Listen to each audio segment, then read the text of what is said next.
Alright. Let's continue the story, guys. So then, after the whole Twitter incident, I ended up telling my brother that I finally realized what was happening, and that I did see Jay, and after seeing him, I didn't know what to do anymore. I was scared when I seen Jay. He had come to my house June 11, 2019 at 9:00 a.m. I go to work after sharing on Twitter, and I immediately felt uneasy. I felt kind of sick, and my hands were shaky as I was trimming a dove's wings. I dropped the scissors like 3 times, and my clients were like, "Are you okay?" I said, "I don't know what's wrong with me. I just had a cup of coffee not even like 10 minutes ago. I hadn't even drank 5 cups. Then I black out with the dove in my hand." The clients tried waking me up. "Oh my God, wake up. Honey, wake up." I did not respond. When I came to, I found myself resting on the chair beside the dove's cage. I was all shaken up. "What happened?" I say. "You blacked out. Are you okay?" "I'm not feeling well." I sat up and I threw up, and then my boss excused me to leave early. "You don't look well. Go get rest." I was kind of upset, but I knew what had to be done for me. Notification shade. And I couldn't be there. And I didn't want any bird or anyone getting sick. Camera. 0 2 I was 33 seconds. Too dumbfounded to leave, but I had to. After I got to my house, I collapsed on the couch. I let Nigel fly around the house the whole day. Nigel saw that I wasn't doing well. He flew by me. He rested on my chest as I laid back. "Oh my God," I said, "I don't know what's wrong, buddy." Nigel looked at me with concerned look in his eye. I ended up falling asleep, and Nigel had himself resting on my arm with his wing tucked in my arm, as if to show me comfort and support. I woke up in a puddle of sweat, and only to find out that the whole house was pitch black. Holy crap, how long did I sleep? I must have been in dead sleep. I jumped up and looked at the time. It was 9:00 at night. I got home at 10 o'clock this morning. So I must have slept for 11 hours. I had no idea what was wrong. I must have been too weak to do anything. I had no idea what to do. Seat control. So Nigel woke up and he saw me awake at this point. And I got a text from my friend saying that he was going to a party and that I should go. I told him that I wasn't feeling well and that I didn't want to go to get anyone sick. Christian asked what was wrong. I told him that I felt lightheaded at work that morning and I passed out. What?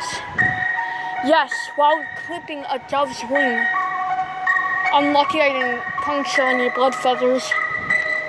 Even Aquinas noticed it. Wow, he said. Well, I'll talk to you tomorrow. I go to bed at 11. I get up fresh at 9 o'clock in the morning, head to work. No more symptoms, no more lightheaded.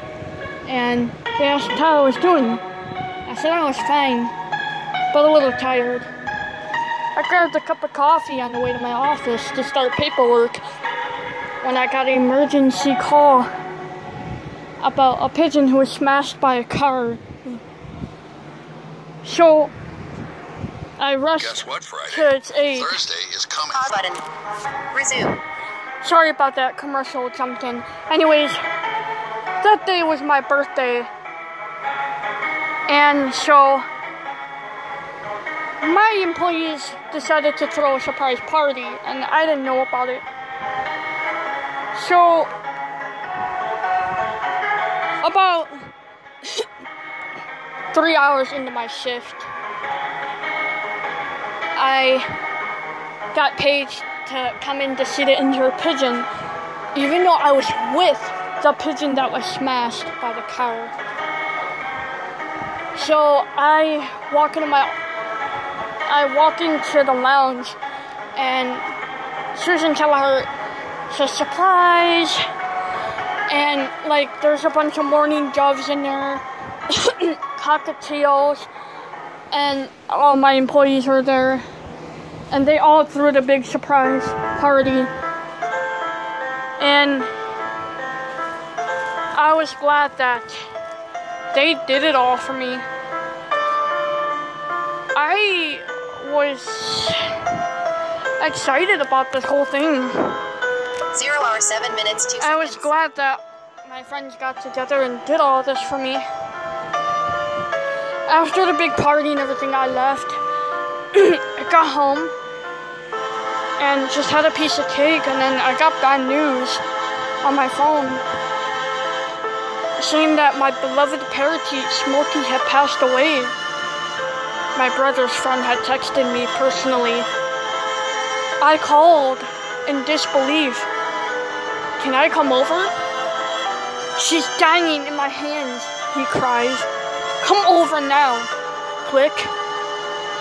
I immediately jumped back into the car, not even undressed from my work clothes. I drive to his house, only to find Smokey breathing hard, foaming blood out of her mouth. Oh my God! I screamed and fell to the floor. Heaves of sobs rushed over me, tears streaming down my face onto her. Kool-Aid just staring at me. Kool-Aid knows something is wrong. He comes near me and starts chirping quietly and sadly into my face. He could tell that me and Smokey were in a state of upsetting and screaming mode. Smokey did 5 last screams into my face and bites my finger very hard and dies. That meant to tell me that she loved me very much. I cried as my finger drew blood. I let it drip onto her. I had no idea what to do anymore. I was just so upset. I come home to a phone call, to hear her foaming out of her mouth. Why couldn't you help her, I say. Why? I tried everything, he said. I tried. We'll call him Jay for this story. Jay said, I tried, I swear, you could even ask my sister. Yeah, he did try, but she kept on foaming out of her mouth.